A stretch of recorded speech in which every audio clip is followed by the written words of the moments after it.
Okay, well, everybody, welcome to episode 2 of Golf Rugby Report's 2021 MLR Collegiate Draft Show.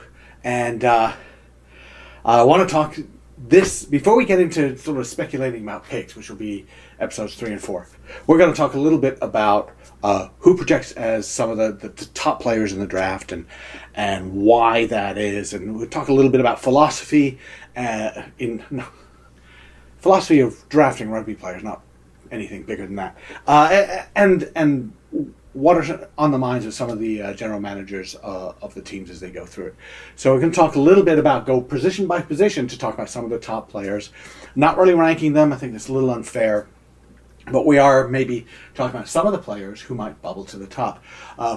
Who are your favorite players to go for the draft? And it's interesting, mostly we're going to often talk about the foreigner problem and what's going to happen when teams are looking at, say, the best available player, but does that player take up a foreigner slot in their roster? And I know that there are players that really I really rate, but they're not Americans.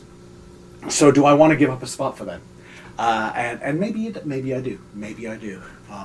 I kind of in any sport, when I talk about filling out a roster, I kind of like to go young. And I think the whole idea that you get an extra coach on the field, you get leadership in the locker room and things like that from older players, that's all great. But you can go too far with that.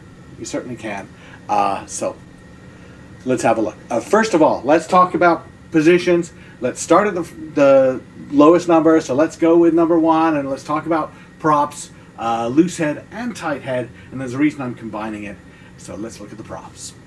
So as I said before, there are about 168 players who've declared for the draft, and I picked about 60 players who I think are worth a look or a discussion, really. And remember, there are 36 spots in the draft, so we're not quite 2 players per spot, but even so, the players we're going to mention who won't be drafted, and they're probably going to be players that we miss who will be drafted. But at prop, we have 9 players in my list that I like. Of those, only 2 are tight head props, and that's a reflection really of players who, when they declare, they self-declare their position, and a lot more are saying they're loose heads than they are tight heads. Why is that? Well, we know tight head prop is possibly the position that requires the longest apprenticeship in professional rugby. You will see successful tight head props who are into the late 20s, well into their 30s, just really getting to their peak because there's so much to learn and understand when you get into the scrum.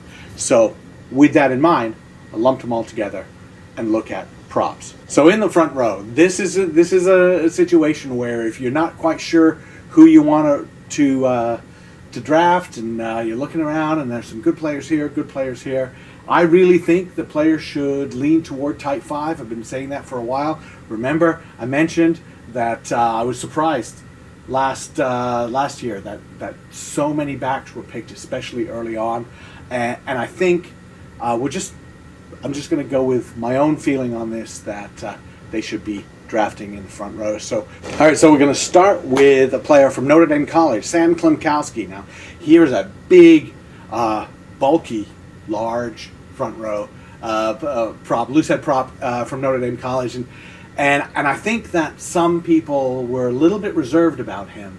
But if you take a look at his highlight video, which is a very good highlight video, and also you take a look at his performance at the Player Showcase, you'll see that he showed himself to be extremely mobile and physically very strong.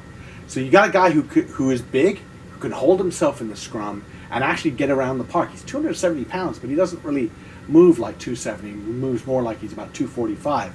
That's pretty impressive, and I think that that's a player you might want to look out. They might get some love in the first couple of rounds in the draft. Another player I've kept an eye on, Anthony Adamczyk from Penn State. I think he's also very mobile, maybe not as big. He understands what he needs to do in terms of prop, but then you're getting into a lot of battles with who's already there and can he break in and find some playing time.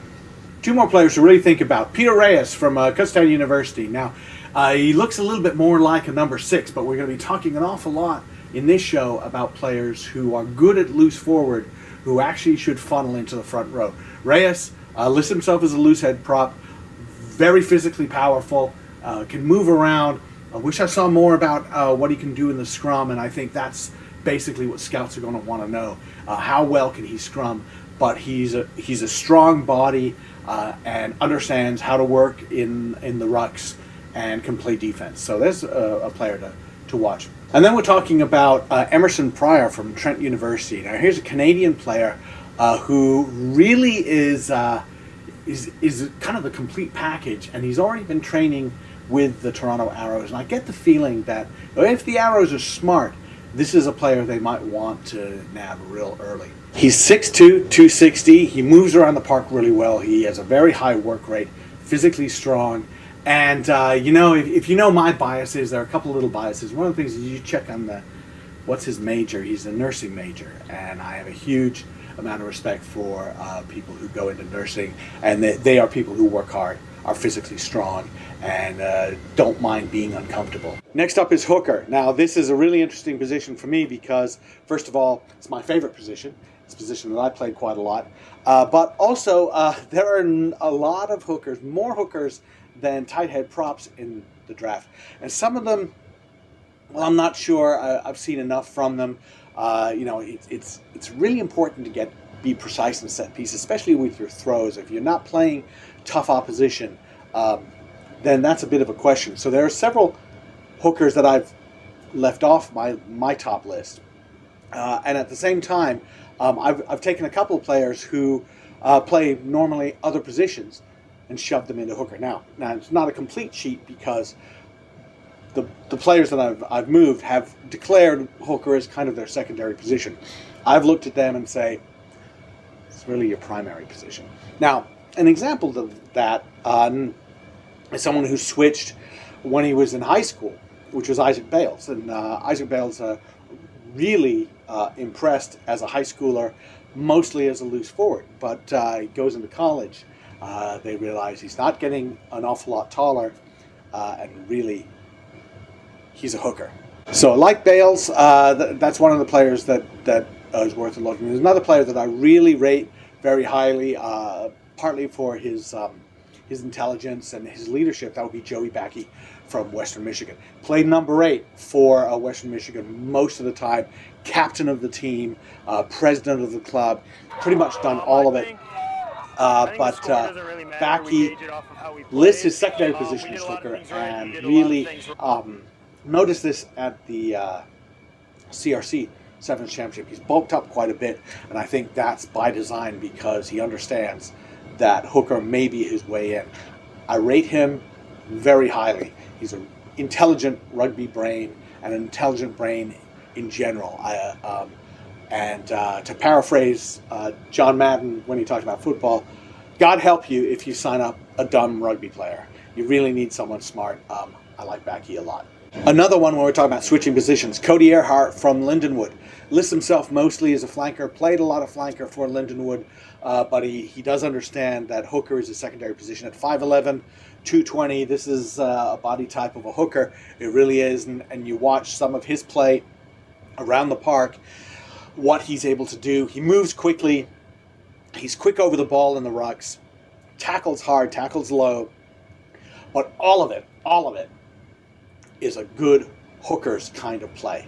And it's great. Get some flexibility, get some versatility. You're going to have a situation on a professional team where you've got a hooker there and suddenly you don't have a problem in the front row. What you have is 3 of your back rows go out. And what are you going to do? Well, you can get somebody like Earhart to go on as a flanker too, and he knows what he's doing. Tom Capriati from Penn State is, you might say, a dedicated number 2 right now, but he used to be, again, a guy who played a lot of loose forward as well, can get around the field, very good in set piece. And then George Sharp from Arkansas State. And I like all of these players, and Sharp really can understand how to play, and his set piece is good, his throws are good, all of the scrummaging very strong. English background, lists his hometown as Raleigh, North Carolina. Not sure where he counts on the foreigner aspect, so that has to be researched. But this is a really nice, strong group of hookers, and there are more. There are more on the list as well. Second row, lock. It's a tough one. And I've talked a lot about height, and you can't be, too short, and too short means you're under 6'4", and so that's when you look at someone like Emmanuel Albert and Marna Spangenberg, both from Lindenwood, list themselves as 6'3". I don't know, anybody over like 5'9.5" seems tall to me. So when I meet these players, they all seem tall. 6'3" is a little bit too short. It's somebody who can play lock, but we wouldn't call them a lock. Meanwhile, you look at someone from like Arkansas State's Asa Carter. This is a player who's been playing at a high level all through high school, all through college. Very good at all the aspects that you need from a second row. He takes the rock up. He plays defense. He wins line-out ball. Hits rucks. Although I will say, all of these players in the Type 5, when they've made their highlight videos, very rarely do you see someone just hitting rucks. You'll see them do poaches, but very rarely will you see somebody just clear people out. And I think that if I'm a scout, I want to see that a lot more. Philip Dalkey is an interesting one from Navy because he's in the Navy. He's coming out of the U.S. Naval Academy. So this would be a situation where you draft a player, and he can play for you if he can wangle his station so he can still serve in the Navy. So that makes it a little bit different, that it's kind of difficult to do that if you're, say, Dallas, right? Where's the ocean? In Dallas. But if you're talking New England, San Diego, Los Angeles, that might be kind of a cool draft to make in the lower divisions, in the lower rounds, excuse me. Kelton Christensen is an interesting player because he's about the same height as Dalkey, but he's got about 40 pounds on him. Physically powerful player, understands what he needs to do. I think he could be very, very useful for a major league team. And then the player that perhaps helped himself the most in the second row in the player showcase was Jonah Dietenberger from Lindenwood. Saw him play against Central Washington in St. Charles. Very impressed with his work rate. He's one of those players who understands that you've got to show that you can win lineouts, hit rucks, play defense around the perimeter, around the edge of the ruck, things like that. He's very good at that. Great work rate. And I think that might be a player that smart MLR teams are looking for. Now we're on to flanker, and there was a disparity in the split between open side flanker and blind side flanker, kind of like with loose head prop and tight head prop. Maybe blind side flanker is not that glamorous a position, quite possibly.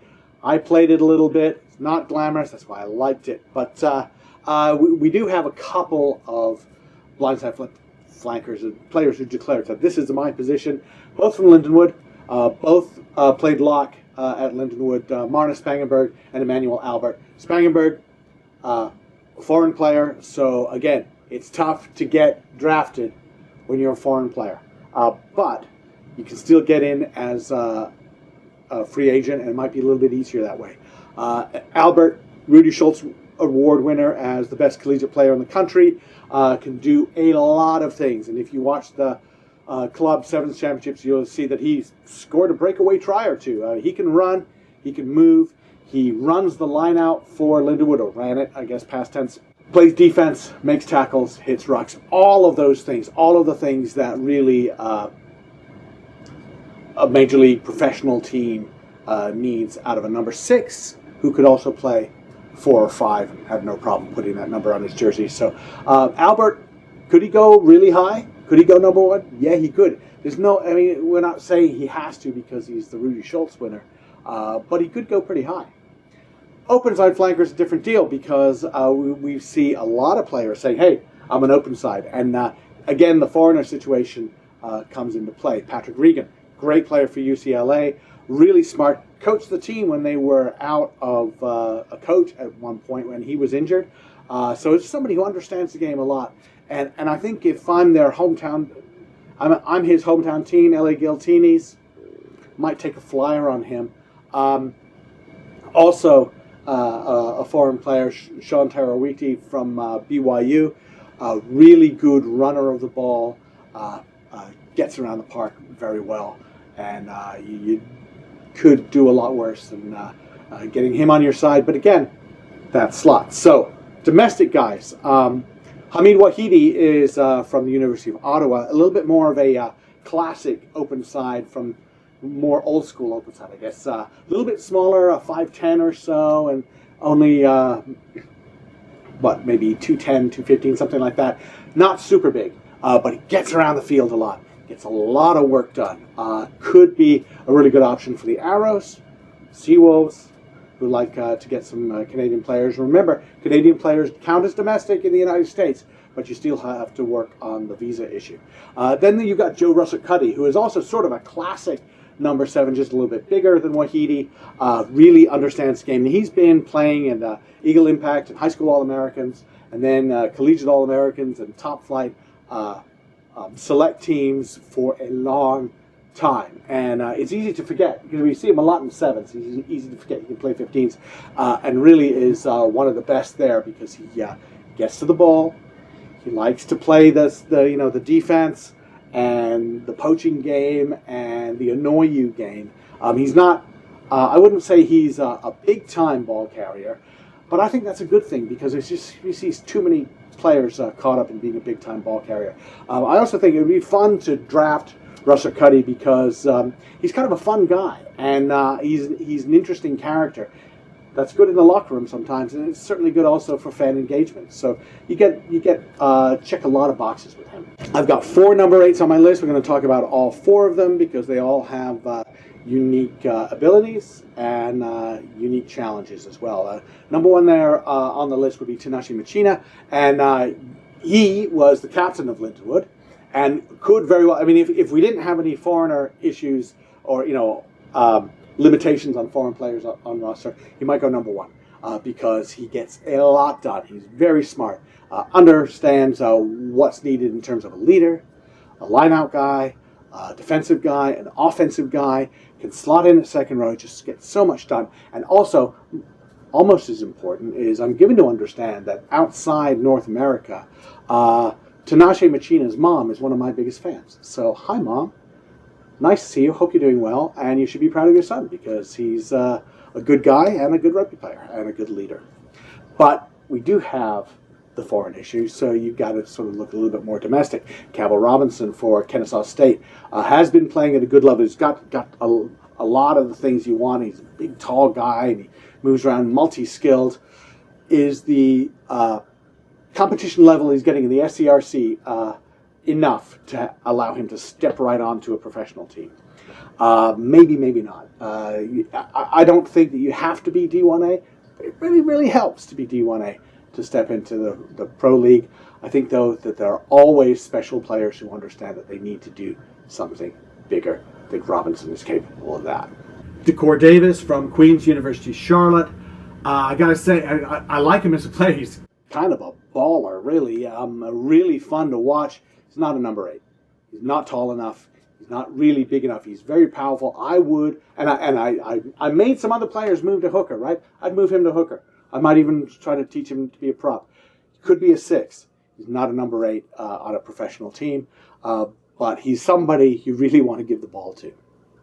And then you have Chase Shore-Haskin, who's sort of the guy who has had his career sort of funneled to this point. A really good physical specimen, can play number 8, no problem, played for Life University, has been at the high levels all the way through high school, college, all of that stuff. Little injury issues, but you put those behind him.